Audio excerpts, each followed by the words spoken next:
Good evening friends. Good night చెప్పే టైంలో మీకు గుడ్ ఈవినింగ్ చెప్పాల్సి వస్తుంది. Okay right. ఈరోజు మనం నిన్న ఏం చెప్పుకున్నాం? నిన్న బోధనా పద్ధతులు, సాంఘిక శాస్త్ర బోధనా పద్ధతులు అనే అంశం గురించి మనం డిస్కస్ చేసాము. దాంట్లో అప్రోచ్ అంటే ఏంటి, అంటే ఉపగమం అంటే ఏంటి, పద్ధతి అంటే ఏంటి, పద్ధతి తర్వాత టెక్నిక్ వ్యూహం అంటే ఏంటో నిన్న ఒక బ్రీఫ్ అయితే ఇచ్చుకున్నాము. ఈరోజు ఆ లెసన్కి కొనసాగింపుగా మనం ఉపాధ్యాయ కేంద్రీకృత పద్ధతిలో 4 పద్ధతులు నేను చెప్పుకున్నాము. అదేవిధంగా చైల్డ్ సెంటర్డ్ అంటే విద్యార్థి కేంద్రీకృత దాంట్లో 6 నేను చెప్పుకున్నాం కదా. దాంట్లో ఉపాధ్యాయ కేంద్రీకృత పద్ధతుల్లో మొదటి పద్ధతి అయినటువంటి ఉపన్యాస పద్ధతి గురించి మనం చెప్పుకుందాం ఈ క్లాస్లో. ఓకే, అందరూ హెడ్డింగ్ పెట్టుకోండి. అదేవిధంగా ఉపన్యాస పద్ధతి. ఉపన్యాస పద్ధతి ఒక సాంఘిక శాస్త్ర ఉపాధ్యాయుడిగా మనం ఎక్కువగా వాడే పద్ధతి ఉపన్యాస పద్ధతే.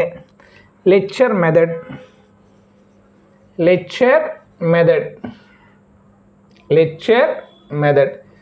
ఓకే, మరి ఈ లెక్చర్ మెథడ్ గురించి మనం చెప్పుకోవాలనుకుంటే ఇది ఒక ఉపాధ్యాయ కేంద్రీకృత పద్ధతి.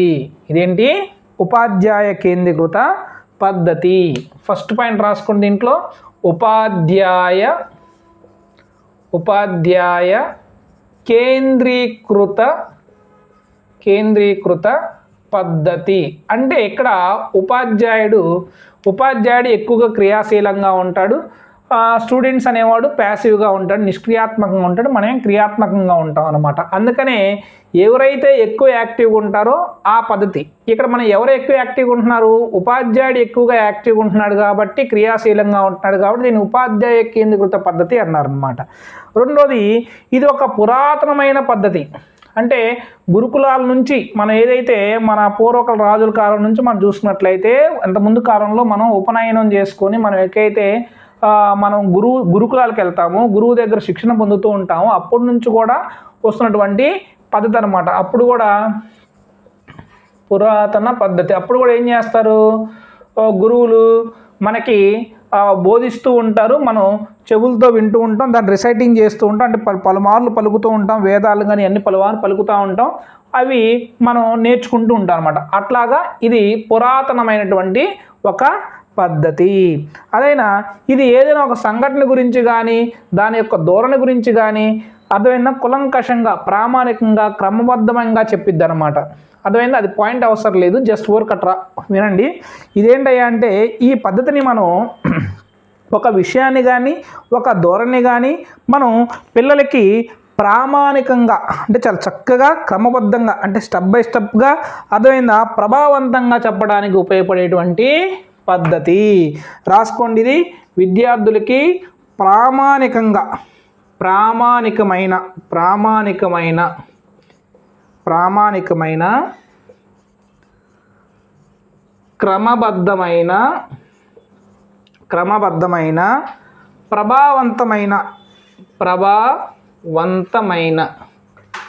ప్రభావవంతమైనటువంటి పద్ధతి. అదే సమాచారాన్ని పద్ధతిగా నిలిచింది. మరి ఉపన్యాసం ఇదే. మరి తరగతి గదిలో ఉపాధ్యాయుడికి పాఠ్యాంశం మౌలికంగా వివరించాడు. ఇప్పుడు ఈ 3 పాయింట్లు చెప్దాం. అంటే టెక్స్ట్ బుక్లో చాలా మ్యాటర్ ఇచ్చారు, అవసరం లేదు. ప్రజెంట్ ఈ 3 పాయింట్లు మళ్ళీ చెప్దాం. ఇది ఒక ఉపాధ్యాయ కేంద్రీకృత పద్ధతి, ఇది ఒక పురాతనమైన పద్ధతి. ఏదైనా ఒక విషయాన్ని కానీ ధోరణి కానీ విద్యార్థులకి ప్రామాణికంగా, క్రమబద్ధంగా, ప్రభావవంతంగా చెప్పడానికి ఉపయోగించేటువంటి పద్ధతి. అర్థమైందా? దీన్ని ఒక్క మాటలో చెప్పాలంటే పాఠ్యాంశాన్ని విద్యార్థులకి మౌఖికంగా వివరించడం. అంటే ఇప్పుడు నేను మీకు ఏ విధంగా వివరిస్తున్నాను? మౌఖికంగా. అర్థమైంది? ఇప్పుడు నేను మీ కెమెరా ముందు నుంచొని మీ అందరికీ ఈ క్లాసు ఒక ఉపన్యాస పద్ధతిలో నేను మీకు చెప్తున్నాను అనమాట. అంటే పాఠ్యాంశాన్ని కానీ ఏదైనా విషయాన్ని కానీ విద్యార్థులకి మౌఖికంగా అందించడం అనమాట. మౌఖికంగా అందించడాన్ని మనం ఏమంటాం ఇక్కడ? అదైనా ఉపన్యాస పద్ధతి అంటాం అనమాట. సింపుల్గా ఒక ట్రిక్ ఏంటంటే తరగతి గదిలో ఉపాధ్యాయుడి పాఠ్యాంశాన్ని విద్యార్థులకు మౌఖికంగా. నెక్స్ట్ పాయింట్ ఏం రాసుకోవాలి? మౌఖికంగా వివరించడం.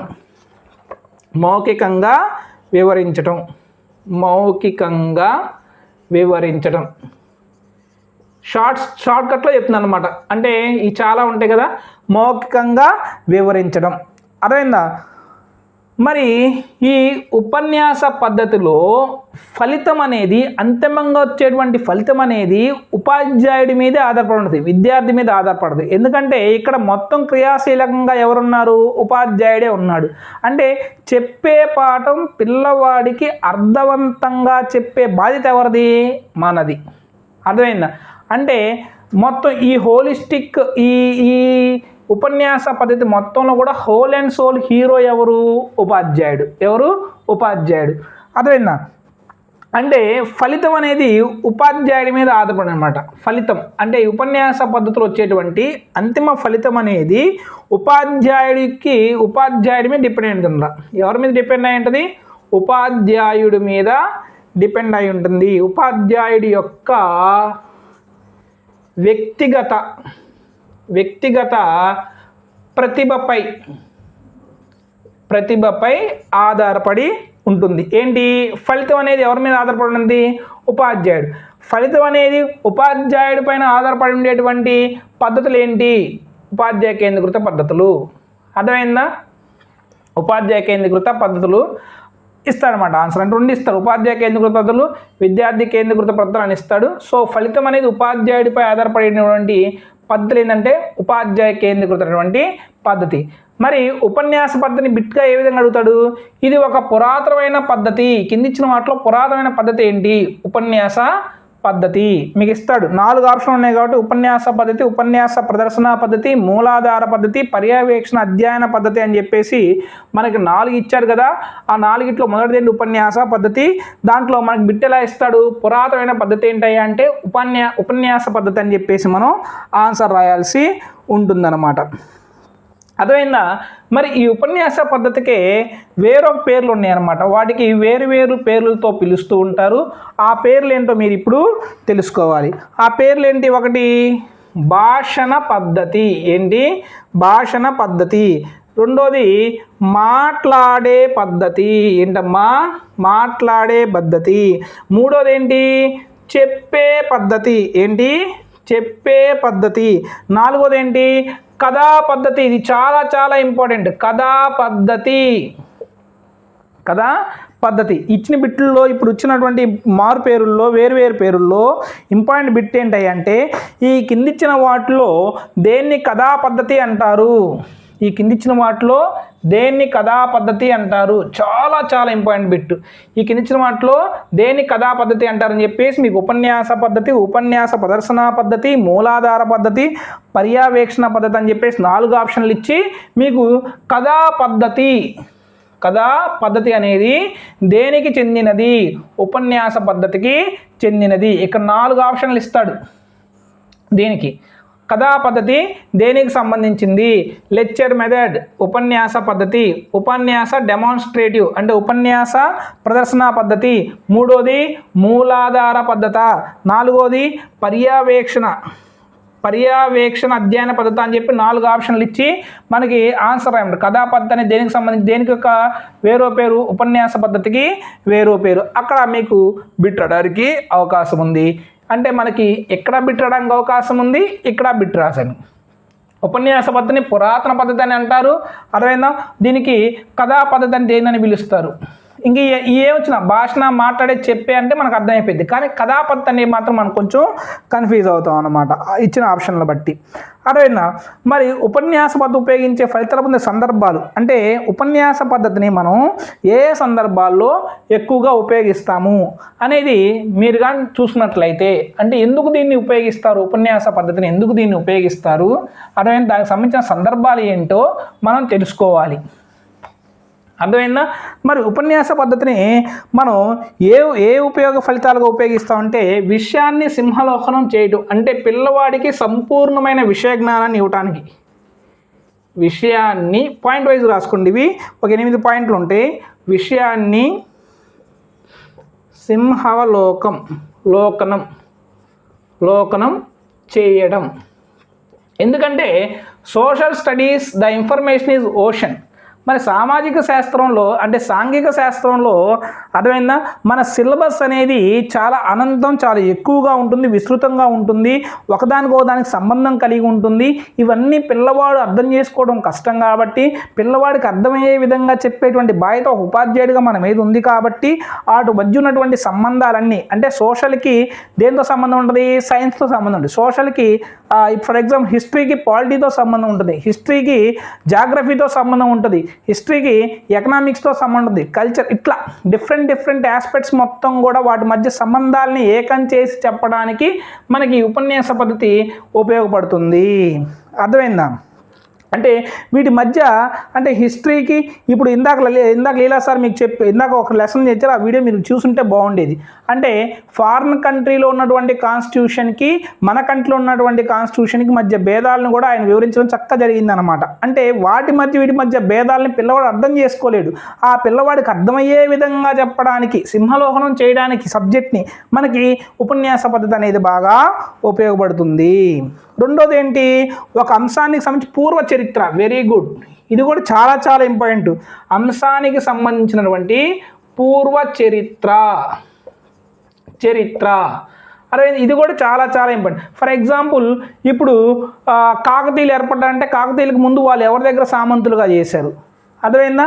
మరి శాతవాహనం ఏర్పడింటే శాతవాహనులకి ఇంతకుముందు ఎవరికి సామంతులుగా చేశారు, అర్థమైందా? ఈ విధంగా అంటే గత చరిత్రని ఇప్పుడు చరిత్రతో లింకప్ చేయడానికి అంటే దానికి సంబంధించిన పూర్వ జ్ఞానాన్ని అందించడం కోసం కూడా మనం ఈ లెక్చర్ మెథడ్ని మనం ఉపయోగిస్తాము. అంటే పూర్వ చరిత్రకు సంబంధించిన విషయాల్ని పిల్లవాడికి చెప్పడానికి మనం ఉపన్యాస పద్ధతిని ఉపయోగిస్తాము. అర్థమైందా? ఇంకోటి ఏంటి,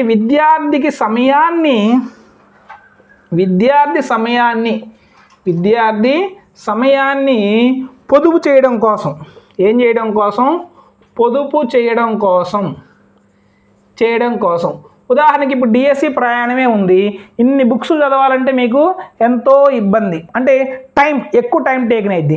మరి మనం ఒక టెక్స్ట్ బుక్లో ఒక లెసన్లో ఉన్న గిస్ట్ మొత్తం మీకు అందించామనుకోనా, అప్పుడు ఏమైంది, మీకు ఈ వీడియో చూసి ఒక్కసారి చదవగానే మీకు లెసన్ అంతా అర్థమైపోతుంది. కాబట్టి అది అప్పుడు ఏంటి, మీకు మీ యొక్క సమయం అనేది వృధా కాకుండా ఉంటుంది. సమయాన్ని మనం ఏం చేయొచ్చు, పొదుపు చేయొచ్చు. అంటే ఇంపార్టెంట్ అయిన కానీ వాటిని వదిలేసుకోవచ్చు, ఇంపార్టెంట్ అయిన వాటికి కొంచెం ఎక్కువ సమయాన్ని మనం కేటాయించుకోవడానికి ఈ ఉపన్యాస పద్ధతి అనేది మనకి ఉపయోగపడుతుంది. ఇంకా అనుబంధ సమాచారాన్ని ఇవ్వటానికి, అనుబంధ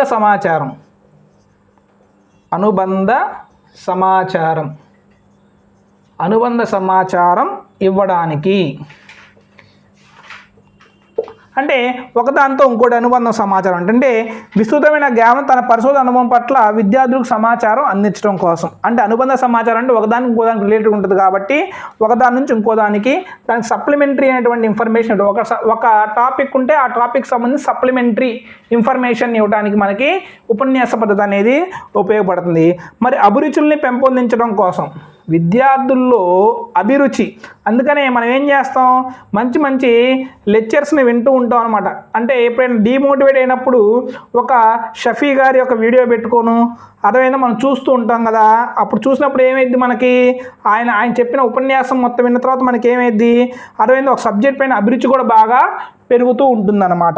ఆ విధంగా అంటే కొత్త అంశం పాఠ్యభాగంలోని కొత్త అంశాలను కూడా పిల్లలకి జోడించి పిల్లల్లో ఒక రకమైనటువంటి అభిరుచిని క్రియేట్ చేయడానికి. ఇంతకుముందు మరి స్వతంత్ర ఉద్యమ కాలంలో చాలా పెద్ద వాళ్ళు ఏం చేస్తుంటారు, పెద్ద సభలు పెడుతూ ఉంటారు. సభలు పెట్టి ఉత్తేజితమైనటువంటి ఉపన్యాసాలు ఇస్తూ ఉంటారు. ఉపన్యాసాలు ఇచ్చేం చేస్తారు, స్వతంత్ర పోరాటంలోకి చాలామందిని ఏం చేస్తూ ఉంటారు, వాళ్ళ వైపు ఆకర్షిస్తూ ఉంటారు. ఆకర్షించి స్వతంత్ర ఉద్యమంలో పాల్గొనేటట్టు వాళ్ళు లెక్చర్స్ ద్వారా చేస్తూ ఉంటారనమాట. అర్థమైందా? మేము ఈ ఛానల్ స్టార్ట్ చేసినప్పుడు కూడా మేము మీ నుంచి అదే ఆశించామన్నమాట. మిమ్మల్ని అందరూ కూడా ఈ డిఎస్సి ట్రాక్లోకి తీసడానికి మేము చేసినటువంటి కృషి ఫలితమే మా ఛానల్ మంచి రేటింగ్స్ అనేది రావడం అన్నమాట. అర్థమైంది? నెక్స్ట్ ఏంటి, నియోజితాలు అంటే ఏంటి, ప్రాజెక్టులు. అంటే ఒక ప్రాజెక్టు ఏ విధంగా చెయ్యాలి అనే పిల్లవాడికి చెప్పడం కానీ, లేదా ఏదైనా కార్యకలాపాలను స్వీకరించడానికి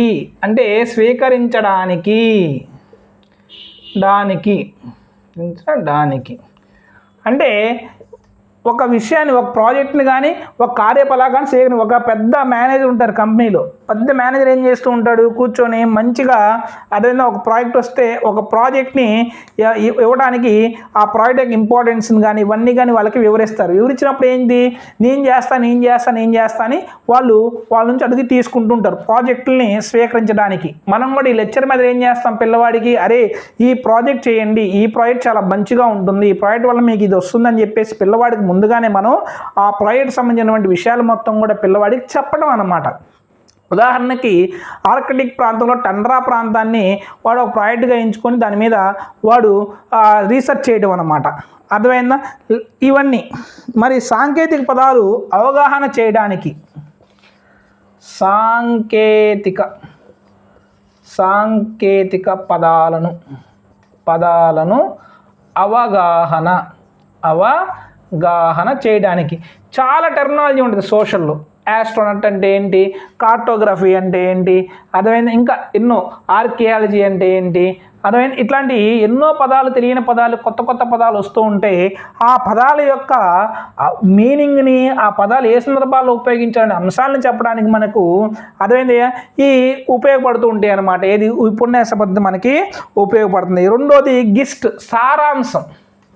ఏంటి? సారాంశం. అర్థమైందా? సారాంశాలను తెలియడానికి. ఉదాహరణకి ఇప్పుడు నేను చెప్పే ఉపన్యాసం వల్ల ఓవరాల్గా మీకు ఏమర్థమైంది, ఉపన్యాస పద్ధతి అంటే ఏంటో మీకు అర్థమవుతుంది అనమాట. సమరీ అర్థమైందా? ఏదైనా మీరు 45 నిమిషాల్లో కంప్లీట్ చేసామంటే ఇది మామూలుగా మన బీఈడీ క్లాసుల్లో వాటికి వెళ్తే దీనికి ఒక 7 రోజులు ప్రణాళిక ఇచ్చి 7 పీరియడ్లు కేటాయించి 7 పీరియడ్లు చెప్పాల్సి వస్తుంది అనమాట. అర్థమైందా? అదే ఇక్కడ కూడా 40 నిమిషాల్లో 20 నిమిషాల్లో మనం ఇదేం చేయాలి, కంప్లీట్ చేయాలి. అంటే ఏంటి, ఓవరాల్గా మీకు సారాంశాన్ని మనం అందించాలి. ఇలా సారాంశాన్ని అందించాలంటే మనం ఏ పద్ధతి ఉపయోగించాలి, ఉపన్యాస పద్ధతి ఉపయోగించాలి. అంటే సమరీ మీకు తెలియాలంటే ఉపన్యాస పద్ధతి. లేదు నేను కృత్యం ద్వారా చెప్తాను, అవన్నీ చెప్తా అంటే అది వేరుగా వస్తుంది.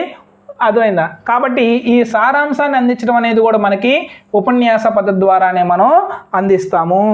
అర్థమైందా? సో ఓవరాల్గా ఉపన్యాస పద్ధతి ఏ సందర్భాల్లో బెనిఫిషియల్గా, ఎక్కడెక్కడ బెనిఫిషియల్గా ఉంటాయి అంటే పిల్లవాడికి విషయానికి సింహం లోకం పూర్తి జ్ఞానాన్ని అందించడంలో. అర్థమైందా? పూర్వ చరిత్రని మామూలు చరిత్రలో కలిపి చెప్పేటప్పుడు కూడా మనకి ఈ ఉపన్యాస పద్ధతి ఉపయోగిస్తుంది. విద్యార్థి యొక్క సమయాన్ని పొదుపు చేయడానికి, వృధా చేయకుండా ఉండటం కోసం కూడా మనకి ఉపన్యాస పద్ధతి అనేది ఉపయోగిస్తాము. అనుబంధ సమాచారాన్ని, సప్లిమెంటరీ సమాచారాన్ని అందించడానికి కూడా మనకి ఉపన్యాస పద్ధతి అనేది పనికి వస్తుంది. విద్యార్థుల అభిరుచుల్ని పెంచడానికి కూడా మనకి ఈ ఉపన్యాస పద్ధతి అనేది పనికి వస్తుంది. ప్రాజెక్టులు చేపడటానికి, కార్యకలాపాలని పిల్లవాడి చేత చేయించడానికి, స్వీకరించడానికి కూడా మనకి స్వీకరించే విధంగా చేయడానికి కూడా మనకి ఈ ఉపన్యాస పద్ధతి పనికి వస్తుంది. సాంకేతిక పదాలను వివరించడం కోసం కూడా మనకి ఉపన్యాస పద్ధతి అనేది ఉపయోగపడుతుంది. తర్వాత సారాంశాన్ని కూడా తెలియజేయడం కోసం మనకి ఉపన్యాస పద్ధతి అనేది ఉపయోగపడుతుంది. జస్ట్ ఊరక ఇవి రాసుకోండి చాలు. విషయాన్ని సింహంలోకం చేయటం, పూర్వ చరిత్ర, విద్యార్థి సమయాన్ని పొదుపు చేయడం, అనుబంధ సమాచారాన్ని ఇవ్వటం, అభిరుచులు పెంపొందించుకోవడం కోసం, ప్రాజెక్టులు, కార్యకలాపాలను సేకరించడం కోసం, సాంకేతిక పదాలపై అవగాహన చేసుకోవడం కోసం, సారాంశాన్ని పిల్లవాడు తెలియజేయడం కోసం మనకి ముఖ్యంగా ఈ ఉపన్యాస పద్ధతి అనేది ఉపయోగపడుతుంది. అర్థమైందా? స్పీడ్ ఎక్కువైద్ది అంటారు, స్పీడ్ ఉండాలి. ఇక్కడ నుంచి పేజ్ పెంచాలి. పేజ్ పెంచకపోతే ఎట్లా, స్టార్టింగ్లో అంటే నిదానంగా చెప్పుకున్నాం. ఎందుకు, మిమ్మల్ని ట్రాక్లో తీసుకోవడం. ఒక్కసారి ట్రైన్ స్పీడ్ ఎందుకుంటే మళ్ళీ ప్లాట్ఫామ్ చేరేంత వరకు జర్రని వెళ్తూనే ఉండాలి. అర్థమైందా? కాబట్టి మీరు ఇక పేజ్ అందుకోవాలి. ఉపన్యాస పద్ధతిని తయారు చేసేటప్పుడు మనం కొన్ని స్టెప్పులు అవలంబించాలి.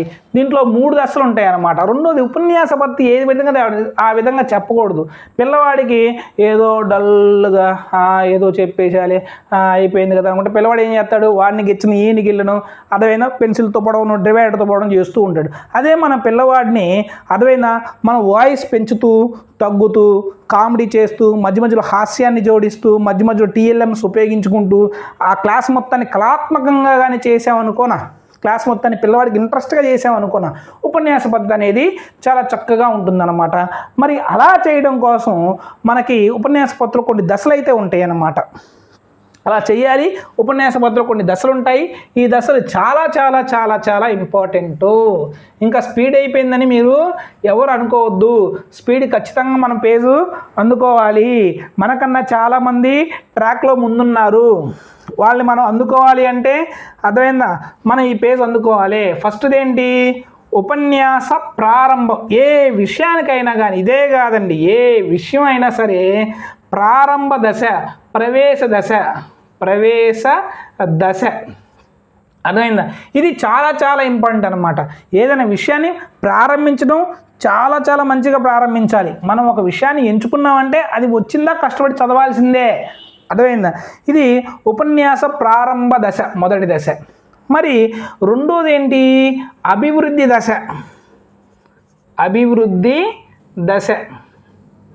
అభివృద్ధి దశ దీన్నే మనం ప్రదర్శనా దశ అంటాం. ప్రదర్శన దశ. మరి మూడోది ఏంటిదయ్యా అంటే ముగింపు దశ. మూడోది ఏంటి, ముగింపు. ఓకే, ముగింపు దశ. మనకి మొత్తం ఎన్ని దశలు ఉన్నాయి ఉపన్యాస పద్ధతిలో? 3 దశలు ఉన్నాయి. ఉపన్యాస ప్రారంభ దశ, దీన్నే ప్రవేశ దశ అంటారు. అభివృద్ధి దశ, దీన్నే ప్రదర్శనా దశ అంటారు. మూడోది ఏంటి, ముగింపు దశ. ముగింపు దశ. మరి ఉపన్యాస ప్రారంభ దశలు ఏముంటాయి? ఏదైనా ప్రారంభించాలంటే మనకి ఇంతకుముందు టీఎల్ఎం తయారు అయ్యేటప్పుడు ఫస్ట్ ఉన్మీకరణం అని ఉంటుంది. అంటే ఏంటి, గుడ్ మార్నింగ్, గుడ్ ఈవినింగ్, నేను ఇప్పుడు మీకు ఏం చెప్పబోతున్నాను ఇంట్రడ్యూషన్ ఇస్తామే, దాన్నే మనం ఉన్మీకరణం అంటాం అనమాట. ఉపన్యాస ప్రారంభ దశలో మనకి చాలా చాలా ఇంపార్టెంట్ ఫ్యాక్టర్ ఏంటయ్యా అంటే ఆసక్తిని పెంపొందించడానికి. ఈరోజు నేను మీకు ఎంత గొప్ప చాప్టర్ చెప్పబోతున్నాను తెలుసా. ఈ చాప్టర్ చెప్పిన తర్వాత మీరు ఒక రకమైన ఉత్తేజం వస్తుంది. అర్థమైందా. భారతదేశంలో పెద్ద పెద్ద గొప్ప గొప్ప వీరులందరూ కూడా అర్థమైంది ఇటువంటి పాఠాలు విన్న తర్వాతే చాలా గొప్ప వాళ్ళు అయ్యారని చెప్పేసి పిల్లల్లో ఒక ఆసక్తిని పెంచాలి. ఆసక్తిని పెంపొందించాలి. మనకేం చేయాలి, మంచి ఉన్మీకరణం కావాలన్నమాట. అర్థమైందా. ఉన్మీకరిస్తూ అర్థమైందా. తర్వాత దశకు సిద్ధపరుస్తూ ఉండాలి. అమ్మో ఇప్పుడు నేను చెప్పే అంశం ఎలా ఉంటుందో చెప్పమంటారా? ఆ రాజు ఎంత గొప్పగా చేశాడు, అంతేగాని ఆ చరిత్రలో ఆయన తాజ్మహల్ కట్టించాడు, అర్థమైందా, ఫతేపూర్ సిక్రీ కట్టించాడు చెప్తే ఎవరు పిల్లలు వినరు. అర్థమైందా. మీకు ఒక అద్భుతమైన ప్రాంతం గురించి చెప్తాను. అద్భుతమైన ప్రాంతం ప్రపంచంలో మీరు ఎప్పుడు చూడండ్రు, అది అంత అందంగా ఉంటుంది. ఒక 500 ఏళ్ల క్రితం అది కొన్ని వేల సంవత్సరాల క్రితం అది కట్టిన తర్వాత ఇప్పుడు కూడా చాలా అందంగా ఉంది. అర్థమైందా. మీరు ఇప్పుడు మీకు అటువంటి పిక్చర్లు చూసారని చెప్పి పిల్లవాడిని ఏం చేయాలి, మన వైపు ఆసక్తికరంగా లాక్కోవాలి పాఠం చెప్పేటప్పుడు. అర్థమైందా. అమ్మో ఇదేంటో ఏంటో ఏంటో ఏంటో అవి తెలియకపోతే నేను చాలా క్లాస్ మిస్ అవుతానే అని పిల్లవాడు ఫీల్ అయ్యే విధంగా మనం చేయాలన్నమాట. అదే ఉన్మీకరిస్తూ అంటారు. ఏమంటారు, ఉన్మీకరిస్తూ తర్వాత దశకి సిద్ధపరచాలన్నమాట. మరి దీనికోసం మనం ఏం చేయాలి, దృశ్య శ్రవణోపకరణాలు, నల్లబల్ల ఇతర ఉపకరణాలు వినియోగించుకోవాలి. దృశ్య అంటే పిల్లవాడికి దృశ్య శ్రవణోపకరణాలు నల్లబల్ల. ఇప్పుడు ఈ నల్లబల్ల ప్లేస్లోనే గవర్నమెంట్ స్కూల్లో గ్రీన్ బోర్డులు వాడుతున్నారు కంటికి ఇబ్బంది లేకుండా. దట్టు ఇంకో టెక్నాలజీ కూడా వచ్చింది, IFP. రేపు టెట్లో బిట్ అడగొచ్చు. IFP అంటే ఏంటి, ఇంటరాక్టివ్ ఫ్లాట్ ప్యానల్. అర్థమైందా. దీని గురించి బిట్ అడగొచ్చు. IFP ప్యానల్స్ కూడా మనకి ఇచ్చారన్నమాట. అర్థమైందా. ఇతర ఉపకరణాలు వినియోగించాలి. అర్థమైందా. మరి పూర్వ విషయాన్ని ప్రస్తుత విషయానికి జోడించాలి. ఇది కూడా చాలా చాలా ఇంపార్టెంట్. అర్థమైంది. దానికి సంబంధించినటువంటి ఏ లెసన్ అయితే చెప్తామో ఆ లెసన్కి సంబంధించినటువంటి పూర్వ జ్ఞానాన్ని కంపల్సరీగా అందించాలి. అందుకని స్టార్టింగ్ లెసన్లో చెప్పేటప్పుడు నేను మీకేం చెప్పాను, అమ్మ గత క్లాస్లో మనం ఏం చెప్పుకున్నాము అని చెప్పా కదా. సాంఘిక శాస్త్ర బోధన పద్ధతుల గురించి చెప్పుకున్నాం. మరి దాంట్లో ఏముంటాయి, ఉపగమాలు ఉంటాయి, పద్ధతులు ఉంటాయి, టెక్నిక్ ఉంటాయి. మరి పద్ధతులు 2 రకాల పద్ధతులు ఉంటాయి. అదేవిధంగా టెక్నిక్లో ఇంకా 5 రకాలు ఉంటాయని మనం ఇట్లా చెప్పుకుంటూ వచ్చాం కదా. అలానే ఏదైనా ఒక విషయం ఉన్నప్పుడు ఆ విషయానికి సంబంధించినటువంటి పూర్వ జ్ఞానాన్ని ప్రస్తుత జ్ఞానంతో ఖచ్చితంగా మనం ఏం చేయాలి, జోడించాలన్నమాట. అంటే పూర్వ విషయాన్ని అంటే ఉన్న విషయాన్ని ఇప్పుడు గుర్తున్నటువంటి టెక్స్ట్ బుక్స్ ప్రకారం అయితే విషయాలను పిల్లవాడు సొంతంగా చదువుకుంటే అవగాహన చేసుకోవడం చాలా ఇబ్బందిగా ఉంటుంది. పిల్లవాడు రీసెర్చ్ చేయాలి. ఆ రీసెర్చ్ చేయాలంటే దానికి సంబంధించిన విషయాల్ని మనమే పిల్లవాడికి ఏం చేయాలి, చెప్పాలి. పూర్వ విషయాలని ప్రస్తుత విషయాలతో ప్రస్తుత విషయాలతో జోడించాలి. So first what we have to do, this is the starting stage. ఉన్మీకరం, introduction, we have to give introduction. Next what we have to show, we have to start our class with what is this TLMs, శ్రవణ hearing impaireds and black board, okay TV. So this type of TLMs we have to use in the class to make interest among the students about your teaching. అదేనా next ఏంటి, పూర్వ విషయాలను ప్రస్తుత విషయాలతో జోడించాలి. We have to connect the past events with the present events to the students. Okay, this is called starting stage of the lecture method. Starting stage of the lecture method. ఉన్మీకరిస్తూ దృశ్య శ్రవణ ఉపకరణాలు నల్లబలను ఉపయోగిస్తూ పూర్వ విషయాలను ప్రస్తుత విషయాలతో జోడించుకుంటూ మనం చెప్తూ ఉండాలన్నమాట. అప్పుడు విద్యార్థులు ఒక ఆసక్తిని పెంపొందించొస్తారు. మరి ఇక్కడ బిట్ ఎలా అడుగుతారో మీకు తర్వాత చెప్తాను. ఇది ఉపన్యాస పద్ధతి యొక్క ప్రారంభ దశ. మరి అభివృద్ధి దశ ఆర్ ప్రదర్శన దశ. అభివృద్ధి దశలో ఏముంటుంది, ఇదే మనం ఏదైతే పిల్లవాడికి అందించాలనుకున్నామో ఆ జ్ఞానాన్ని లయబద్ధంగా చాలా అద్భుతంగా ఒక క్రమ పద్ధతిలో పిల్లవాడికి ఎక్కడ నిరుత్సాహపరచకుండా వాడికి మనకి సమాచారాన్ని మనం అందించటమే ఈ ప్రదర్శన దశ. ఇది చాలా చాలా ఇంపార్టెంట్. ఎందుకంటే ఈ దశలో విద్యార్థికి మరియు ఉపాధ్యాయునికి మధ్య ఏం జరిగిద్ది, నా మెదడులో ఉన్న సమాచారము పిల్లవాడికి నేను చేరవేస్తాను. విద్యార్థికి మరి ఉపాధ్యాయుడికి మధ్య ఒక సమాచార మార్పిడి జరిగిద్ది. Very very very very important. సమాచార మార్పిడి అంటే నేను ఏదైతే చివరికి పిల్లవాడికి ఉపన్యాసం ద్వారా అందిద్దాం అనుకుంటున్నానో, ఏ విషయాన్ని అయితే నేను అందిద్దాం అనుకుంటున్నానో ఆ విషయం అనేది మనకి ఈ ప్రదర్శన దశలోనే జరిగిద్ది. అంటే ద టీచర్ బికమ్ హీరో. ఇక్కడ అర్థమైందా? ఈ ప్రదర్శన దశ ఇంపార్టెంట్ అనమాట. మరి ఇక్కడ అభిప్రాయాల మార్పిడి జరుగుతుంది. ఎప్పుడు అభిప్రాయాల మార్పిడి అంటే మనం పిల్లవాడికి ఊరక చెప్పుకుంటూ పోతే సరిపోయిద్దా? పిల్లవాడి దగ్గర నుంచి క్వశ్చన్లు అడిగించుకోవాలి. వాడికి అర్థమైందా లేదా, లేకపోతే వాడికి అర్థమైందా లేదా అని తెలియడానికి మనం మధ్యలో ఏం చేస్తూ ఉండాలి, మనం మధ్యలో క్వశ్చన్స్ వేస్తూ ఉండాలి. అర్థమైందా? అర్థం కాకపోతే వాళ్ళ నుంచి క్వశ్చన్స్ స్వీకరిస్తూ ఉండాలన్నమాట. అర్థమైందా? అది మరి అభిప్రాయాల పరస్పర మార్పిడి. అభిప్రాయాల పరస్పర మార్పిడి. ఖచ్చితంగా అభిప్రాయాలు పరస్పర మార్పిడి జరగాలి. మరి ఇక్కడ ఉపాధ్యాయుడి యొక్క భావాలు ప్లస్ సూత్రాలు ప్లస్ యథార్థాలు పిల్లవాడికి మనం వివరిస్తాము. అంటే ఆ లెసన్ ద్వారా ఏవైతే భావాలు ఉన్నాయో ఆ భావాల్ని, సూత్రాలని, యథార్థాలని మన పిల్లవాడికి ఈ అభివృద్ధి దశ ప్రదర్శన దశలో మనం చూపిస్తాము.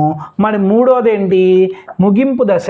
ఇక నేను కూడా ఈ లెసన్ ముగించే స్టేజ్ వచ్చిందనుకున్నారా? ఇంకా 10 నిమిషాల వీడియో ఉంది. అది ఇంకా ఇంపార్టెంట్. అర్థమైందా? మరి ఈ ప్రదర్శన దశ ముగింపు దశ వచ్చేసరికి ఏంటి, పునర్విమర్శ. అర్థమైందా? సార్ ఏంటి సార్ ఇంత ల్యాగ్గా అంటే ల్యాగే. అర్థమైందా? పునర్విమర్శ అంటే నేను చెప్పింది మీకు అర్థమైందా లేదా అని నేను అడగటం, ఫీడ్బ్యాక్ తీసుకోవడం వల్ల ఇక్కడ జరిగిద్ది అనమాట. అర్థం కాకపోతే పిల్లవాడికి మళ్ళీ అర్థమయ్యే విధంగా వేరే పద్ధతిలో చెప్పడం. సార్ మాకు అర్థమైంది సార్, చెవులు పగిలిపోతున్నాయి సార్ అని పిల్లవాడు చెప్పిన దాకా కూడా మనం పాఠం చెప్పడమే అనమాట. అర్థమైందా? మరి వాడికి అర్థం కానప్పుడు కూడా మళ్ళీ ఇదే పద్ధతి ఉపయోగించామనుకున్నా మన మీద విరక్తి వచ్చి మనల్ని పోరా బయటికి అన్న ఫీలింగ్తో మనం చూస్తూ ఉంటాడు అనమాట పిల్లవాడు. అర్థమైందా? సో విమర్శన చేస్తాము, సారాంశాన్ని తెలియజేస్తాము. సమ్మరీ టోటల్గా అయ్యా ఇప్పుడు దాకా నేను చెప్పింది దేనికయ్యా అంటే ఇదయ్యా అని చెప్తా ఉంటాను. ఆ సమ్మరీ అనమాట. మూడోది మూల్యాంకన. ఇది చాలా చాలా ఇంపార్టెంట్. ఏ విషయమైనా కానీ చివరి దేంతో ఎండ్ అయ్యిద్ది, మూల్యాంకనంతో ఎండ్ అయ్యిద్ది. మూల్యాంకనం అంటే వాడిని ప్రశ్నలు వేయటం, లోటుపాట్లు సరి చేయటం, మూల్యాంకనం చేసి లోటుపాటులు ఉంటే సరి చేస్తాము. చివరికి పిల్లవాడికి ఇష్టం లేనటువంటి ఒక పని కూడా చేస్తాం. ఏంటి?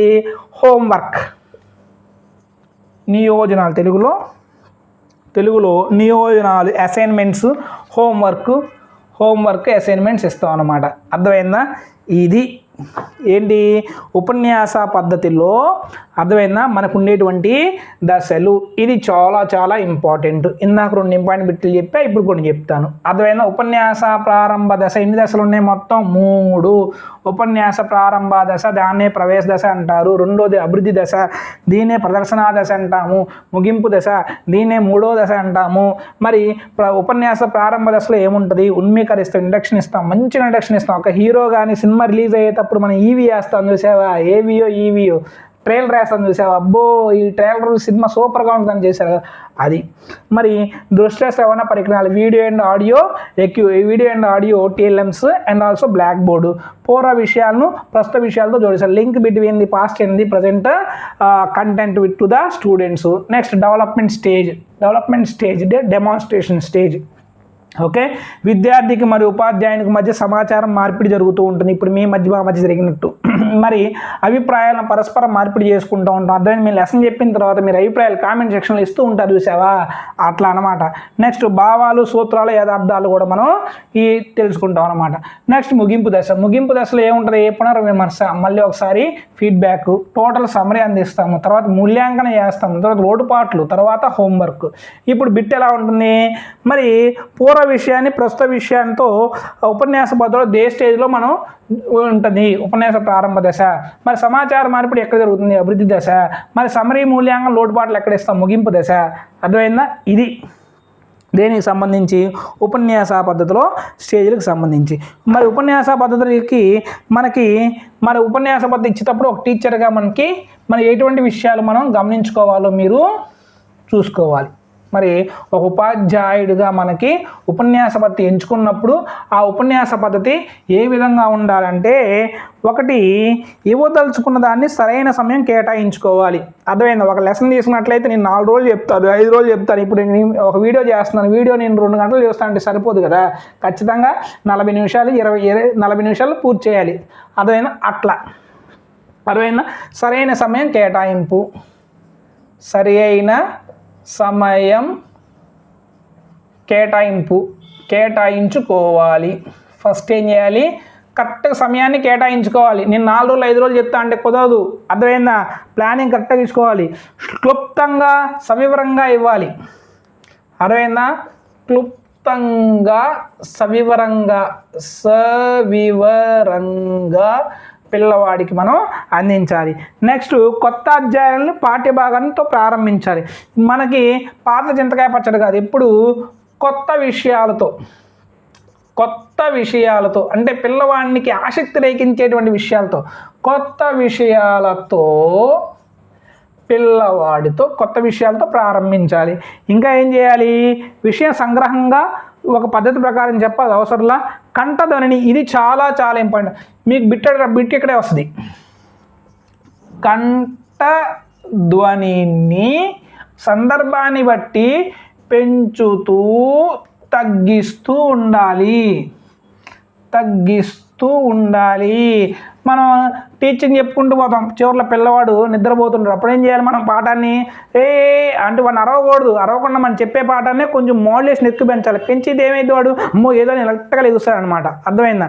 ఆ విధంగా సందర్భాన్ని బట్టి మన ఎమోషన్స్ అన్నీ అక్కడ చూపించాలి. ఒక బాధాకరమైన సిచ్యువేషన్ చెప్పినా చాలా బాధగా చెప్పాలి. ఒక మంచి ఆహ్లాదకరంగా నవ్వుతూ చెప్పాలి. ఒక మంచి ట్రాజడీ చెప్పామన్నా ఆ ట్రాజడీ పద్ధతిలోనే మన మొహ కవలికలు అనేవి మనం మారుస్తూ పిల్లవాడికి చెప్తూ ఉండాలి. అలా చెప్తేనే పిల్లవాడు మనల్ని ఇష్టపడతాడు, మన దగ్గరకు వస్తాడు, మనకి చాక్లెట్లు ఇస్తాడు, బిస్కెట్లు ఇస్తాడు. అర్థమైందా? మీరు రాగానే చేరి కుర్చీ కూడా వేసుకొస్తాడు. కొంతమంది ఇష్టమైన మాస్టర్ వచ్చాక కుర్చీ కూడా వేయరు. అదే మాస్టర్ మీరు రందని మీరు పాఠం బాగా చెప్తారు మాస్టర్ అని చెప్పేసి ఏం చేస్తారు? క్లాస్కి లాక్కెళ్తారు, వాళ్ళే కుర్చీ తీసుకొని చేస్తారు, శుభ్రంగా దుడుతారు, కూర్చోబెట్టుకుంటారు. సార్ మీరు చెప్పండి సార్ అంటారు. అర్థమైంది? మన చుట్టూనే తిరుగుతూ ఉంటారు అన్నమాట పిల్లలు. అది. రెండోది ఏంటి? స్పష్టంగా ఉండాలి. చెప్పే విషయం స్పష్టంగా ఉండాలి, సహజంగా ఉండాలి. ఆ విధంగానే తొందరపాటు లేకుండా ఉండాలి. సార్ మీరు తొందరపడుతున్నారు కదా సార్ అనొద్దు. అర్థమైందా? తొందరపాటు ఉండాలి. కొన్ని సందర్భాలు తొందరపాటు ఉండకూడదు, కానీ ఇక్కడ మాత్రం తొందరపాటు ఉండాలి. పిల్లలు చెప్పేటప్పుడు ఉండకూడదు. ఉపన్యాసంలో తగినంత హాస్యాన్ని జోడించాలి. ఏం చేయాలి? హాస్యాన్ని జోడించే మధ్య మధ్యలో కామెడీ యాక్టర్ బ్రహ్మానందాన్ని తీసుకురావాలి అప్పుడప్పుడు మనకు ఉన్నటువంటి ఏకైక. నెక్స్ట్ టీఎల్ఎమ్స్ బోధనోపకరణాలు ఉపయోగించాలి. తర్వాత ప్రశ్నలు అడగాలి. ఆ విధంగానే పిల్లల చేత ప్రశ్నలు అడిగించుకోవాలి. అరే ఏమర్థమైందో చెప్పండి రా అని చెప్పాలి. అర్థమైందా? అప్పుడు వాళ్ళు చెప్తారు చూడండి, మా స్కూల్లో పిల్లలు మామూలుగా చెప్పరు, కథలు చెప్తారు. మీకు ఒక్కసారి ఉద్యోగంలోకి రండి, మీకు అర్థమైంది. పిల్లలు చెప్పే కథలు మనకి ఎట్ట టైం గడిచిదో మనకే అర్థం కాదు. జవాబులు చెప్పమని చెప్పాలి, అడిగించుకోవాలన్నమాట. అదేవిధంగా పరీక్షను ఇచ్చిన ఉపన్యాసం యొక్క సఫలత ఓకే, ఉపాధ్యాయుడి దగ్గర నిలబడి ఇది చాలా చాలా ఇంపార్టెంట్. ఎప్పుడు ఉపాధ్యాయుడు ఒకే దగ్గర నిలబడడు. సార్ ఉపాధ్యాయుడు ఒకే దగ్గర నిలబడదామంటున్నారు, మీరు బోర్డు మొత్తం ఒకే చోట చెప్తున్నారు కదా సార్ అనొచ్చు. అట్లా మన క్లాస్లో చెప్పడానికి కుదరదు. అర్థమైందా? ఖచ్చితంగా క్లాస్ మొత్తం మనం తిరుగుతూనే పాఠం చెప్తూ ఉండాలన్నమాట. అర్థమైందా? ఒక్క దగ్గర నిలబడి చెప్పకూడదు. రెండోది కూర్చొని ఉపన్యాసం అనేది ఇవ్వకూడదు. నువ్వు కూర్చున్నావా ఇక పిల్లలు మామూలు కొట్టుకోరు చూడు. అంటే ఒకే దగ్గర నిలబడకూడదు. రెండోది కూర్చొని ఉపన్యసించకూడదు. అర్థమైందా? ఇంకేం చేయాలి? వేదికను నల్లబలను సరైన క్రమంలో ఉపయోగించాలి. ఇది చాలా చాలా ఇంపార్టెంట్. లెసన్ చెప్పేటప్పుడు మనం బోర్డుని చాలా లయబద్ధంగా ఉపయోగించాలన్నమాట. అర్థమైందా? మరి వేదికను అంటే మనకి ఉపన్యసించిన ప్రదేశం ఇస్తారో ఆ వేదికని, దాంతోపాటు నల్ల బల్లను మనం ఏం చేయాలి? అర్థమైనా సరిగ్గా ఉపయోగించుకోవాలి. ఇవి కొన్ని. అర్థమైందా? కొన్ని పద్ధతులు మనం పాటించాలి. అంటే ఒక ఉపన్యాస పద్ధతిని మనం ఇచ్చేటప్పుడు మనం వేటిని దృష్టిలో పెట్టుకోవాలంటే సమయాన్ని దృష్టిలో పెట్టుకోవాలి. మనం చెప్పే సమాచారాన్ని క్లుప్తంగా సవివరంగా ఇవ్వాలి. కొత్త విషయాలతో ప్రారంభించాలి. కంఠధ్వనిని పెంచుతూ తగ్గిస్తూ మనం పాఠం బోధించాలి. సహజంగా స్పష్టంగా ఉండాలి. తొందరపాటు ఉండకూడదు. హాస్యాన్ని ఎక్కువగా పండిస్తూ ఉండాలి. ఆ హాస్యాన్ని ఎక్కువ జోడిస్తూ ఉండాలి. టీఎల్ఎమ్స్ వాడాలి. ప్రశ్నలు అడగాలి, జవాబులు చెప్పాలి, ప్రశ్నలు అడిగించుకోవాలి. దగ్గరే ఒకే చోట నిలబడకూడదు. తిరుగుతూ పాఠం చెప్తూ ఉండాలి. లేదంటే కూర్చొని పాఠం చెప్పకూడదు. వేదిక నల్లబలని సరిగ్గా ఉపయోగించాలి. అర్థమైందా? ఇంతటితో అయిపోలేదండి, ఇంకొక 2 నిమిషాలు ఉంది. ఓకేనా? ఎస్. మరి ఇవన్నీ కూడా చేయాలి. స్క్రీన్ షాట్ తీసుకోండి, మధ్యలో ఆపుకొని. మన వాళ్ళు చాలామంది ఉంటారు, ఎప్పుడు రాసుకుందాంలే, ఏం రాద్దాంలే, స్క్రీన్ షాట్లు స్టోర్ చేసుకుందాం అనుకున్న వాళ్ళందరూ కూడా వీడియో మధ్యలో పాస్ చేసుకొని చక్కగా స్క్రీన్ షాట్ తీసుకొని తర్వాత డిలీట్ చేసేసుకోండి. ఓకేనా? రైట్. అంటే డిలీట్ ఎప్పుడు చేసుకోవాలి? డిలీషను బుక్లో రాసుకున్న తర్వాత. ఓకేనా? మరి ఉపన్యాస పద్ధతి ప్రయోజనాలు చూసినట్లయితే విద్యార్థులకి ప్రయోజనాలు ఏదైనా కానీ ప్రయోజనం లేనిది ఎవరు చేయరు. ప్రయోజనాలు ఫస్ట్ది ఏంటి? ఉత్తేజం కలిగిస్తుంది. రెండోది ముద్రణమైన పదం కంటే మాట్లాడే పదం ఎక్కువగా గుచ్చుకుంటుంది అన్నమాట. అర్థమైందా? ముద్రణ పదం కంటే మాట్లాడే పదం ఎక్కువ గుచ్చుకుంటుంది కాబట్టి అందుకనే ఏ పాఠం చదివే ముందు ఒకసారి అందుకనే ముద్రణ బుక్ ఉంది కదా, పిల్లవాడిని చదువుకోమని సరిపోయింది కదా. కానీ ఏం చేయాలి? ఒక టీచర్ ఉండాలి, దాన్ని ఎక్స్ప్లెయిన్ చేయాలి కదా. అది అంటే ముద్రితమైన పదం కంటే మాట్లాడేది ఎక్కువ ప్రభావితం చేస్తుంది. మాట్లాడడం అంటే మాట ఎక్కువ ప్రభావితం చేస్తుంది, ఎక్కువ ప్రభావం గురి చేస్తుంది. ఎక్కువ ప్రభావం చాలా చాలా ఇంపార్టెంట్. నెక్స్ట్, విషయం పట్ల ఆసక్తిని పెంచిస్తుంది. విషయం పట్ల ఆసక్తి పెంచుతుంది. తర్వాత ఏంది? ధనాన్ని ఆదా చేస్తుంది. ధనాన్ని స్వరాన్ని కాదు, స్వరాన్ని మనం దానం చేస్తూనే ఉండాలి. దానం చేస్తే ఉపాధ్యాయుడు స్వరాన్ని దానం చేస్తేనే పిల్లవాడికి ధనం వస్తుంది. అదంటే బాగా సెటిల్ అవుతాడని అర్థం అన్నమాట. అర్థమైందా? మరి వినడంలో తగిన శిక్షణ ఇస్తుంది. మరి పిల్లవాడు వినడంలో కూడా తగిన శిక్షణ ఇస్తుంది. పిల్లవాడు వింటూ ఉండాలి కాబట్టి వినడంలో తగిన శిక్షణ ఇస్తుంది. విద్యార్థులకు ఉపాధ్యాయుడికి ప్రత్యక్ష సంబంధం ఏర్పాటు చేస్తుంది. పాఠ్యాంశాన్ని ఇంకా అనుకూలమైంది ఇదేం అవసరం లేదండి. ఇంకా దీంట్లో నాకు అంతగా పెద్దగా అనిపించలేదు. ఓకేనా. ఇవి ఉత్తేజం కలిగిస్తుంది, ముద్రితమైన పదం కంటే మాట ఎక్కువ ప్రభావం చూపిస్తుంది, విషయం పట్ల ఆసక్తిని పెంచుతుంది, ధనాన్ని ఆదా చేస్తుంది. అదేవిధంగా వినటం పిల్లల్లో వినటం యొక్క నైపుణ్యాన్ని పెంచుతుంది, ప్రత్యక్ష సంబంధం కలిగిస్తూ ఉంటుంది. మరి ఏ పద్ధతికైనా కొన్ని లోపాలు ఉంటాయి కదా, ప్రయోజనాలు ఉన్నాయంటే ఖచ్చితంగా ఏముంటాయి, లోపాలు. ప్రతి దానికి లోపం లేనివాడు ఎవడు, నేను, నువ్వు, దేవుడు, అందరూ. సార్ దేవుడికి కూడా లోపాలు ఉంటాయా అంటే ఏమో చెప్పలేము, దాన్ని కాంట్రవర్సీ అయితే నేను చెప్పలేను. అర్థమైందా? ప్రతి ఒక్కరిలో కొన్ని లోపాలు ఉంటాయి, ఆ లోపాలు చూద్దాం. మరి విజ్ఞాన ప్రకారం ఉపన్యాస పద్ధతిలో బోధనకు అనుకూలమైనది కాదు. ఎప్పుడు వీళ్ళున్నారే, ఈడు వచ్చాడంటే తలకాయ నొప్పి అంటాను చూసావా, ఈ మనోవిజ్ఞాన శాస్త్రవేత్తలు వచ్చారంటే పెద్ద తలకాయ నొప్పిరా. అర్థమైందా? వాళ్ళు ఫస్ట్ క్రిటిసైజ్ చేస్తారు. ఏం చేస్తారు, ఇది బోధనకు అనుకూలమైనది కాదు, అనుకూలమైనది కాదు. మరి ఏది అనుకూలమైనది అంటారు వాళ్ళు? పిల్లవాడు యాక్టివ్గా ఉండాలి, అదే పిల్లవాడు క్లాస్లో క్రియాశీలంగా ఉండాలంటే మనం పెద్ద ఒక 10 ఎకరాల పొలంలో అన్ని ఎక్విప్మెంట్లు పెట్టుకొని క్లాస్ రూమ్లో అన్ని టీఎల్ఎమ్స్ పెట్టుకొని మనం చేయాలన్నమాట. అవన్నీ సాధ్యమవుతాయా? సాధ్యమైతే తర్వాత, ఇప్పుడు కాదు. బోధనకు అనుకూలమైనది కాదు, ఇది మొట్టమాట అనేది అది. అభ్యాసనకు సహజమైన మార్గం కాదు, అభ్యాసనకు సహజమైన మార్గం కాదయ్యా. నిజమే, నువ్వు అందే కరెక్టే. కానీ తాజ్మహల్ దగ్గరికి అందరు తీసుకెళ్ళి ప్రత్యక్ష చూపించాలంటే ఎంత అయింది? అర్థమైందా? కానీ అభ్యాసం సహజమైన మార్గం కాదంటారు. ఓకే, నో ప్రాబ్లం, ఖర్చు తగ్గించదని చెప్పాం కదా, దాన్ని ఆదా చేస్తున్నాగా ఆ పాయింట్లో వచ్చింది. అభ్యాసనానికి సహజమైన మార్గం కాదు. నెక్స్ట్, విద్యార్థులు చైతన్యం లేక నిష్క్రియాత్మకంగా. ఎస్, విద్యార్థులు నిష్క్రియాత్మకంగా అంటే అర్థమైందా? 3 గంటల సినిమా చూసినాడు, సినిమాలో 4 ఫైట్లు, 6 పాటలు, డైలాగులు, కామెడీలు అన్నీ ఉంటాయి కాబట్టి చూస్తారనమాట. మన ఇచ్చే లెక్చర్లో కూడా అన్నీ ఉంటేనే మొత్తం చూస్తాడు, లేకుంటే నిష్క్రియాత్మకంగా ఏ పని లేకుండా ఇటు చూస్తూ ఉంటాడు. అరే వీడి లెసన్ ఎప్పుడు అయిపోయింది, వీడు ఎప్పుడు పోతాడు రా అంటారు చూసారా, ఆ ఫేస్ పెడతాం. అంటే ఇక్కడ విద్యార్థి అనేవాడు ప్యాసివ్గా ఉంటాడు, నిష్క్రియాత్మకంగా ఉంటాడు, ఏ పని చేయడం అన్నమాట, కేవలం వింటూ ఉంటాడు. అర్థమైందా? శారీరక శ్రమ, బాధ తప్ప బోధనలో పెద్దగా ఉపయోగం లేదు. అమ్మ, చివరికి పనికి వచ్చాడు. ఒక మంచి మాట చెప్పాడు మన గురించి. దేని గురించి?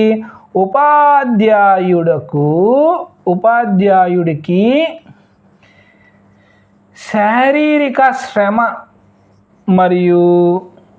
శ్రమ మరియు బాధ తప్ప ఏం లేదంట, కంఠశ్వాస తప్ప. అరే నా కంఠం పోయింది గారు చెప్పి నీకు ఇంకా అర్థం కాలేదురా, ఎద్దవా వచ్చినవాడు 100 బూతులు తిడతాను చూసావా, మన కంఠశ్వాస తప్పించి రెండోది ఏమీ లేదు అని ఒక మాట చెప్పాడు. విద్యార్థికి పూర్తిగా ఉపాధ్యాయుడిపై ఆధారపడాలి. ఎస్, విద్యార్థి పూర్తిగా ఎవరి మీద ఆధారపడాలి? మన మీదే. మనమే హీరోలు. మరి ఉపన్యాసం చేసేది ఎవరు? మనమే కదా, మన మీదే ఆధారపడాలి. బోధన భారం అదే ఒక యాక్టివిటీ నేర్పిస్తే హ్యాపీగా పిల్లలు చేసుకుంటారు, మనం కూర్చోవచ్చు. విద్యార్థులతో చొరవ నశించి స్తబ్దైపోతారు. ఎస్, విద్యార్థులు స్తబ్దుగా మిగిలిపోతారు. అర్థమైందా? బోధనా క్రమం చేయలేరు, ఈ తరహా బోధనా పద్ధతికి అనుకూలం కాదు. అవసరంలోకి ఇవ్వండి. ఇంకా లాస్ట్గా ఇది లెక్చర్ మెథడ్. ఇంత లెక్చర్ చెప్పిన తర్వాత నా నుంచి 2 మాటలు ఉంటాయిగా. సరే, లెక్చర్ చెప్పే ముందు ఉత్తేజాన్ని కలిగిస్తుంది,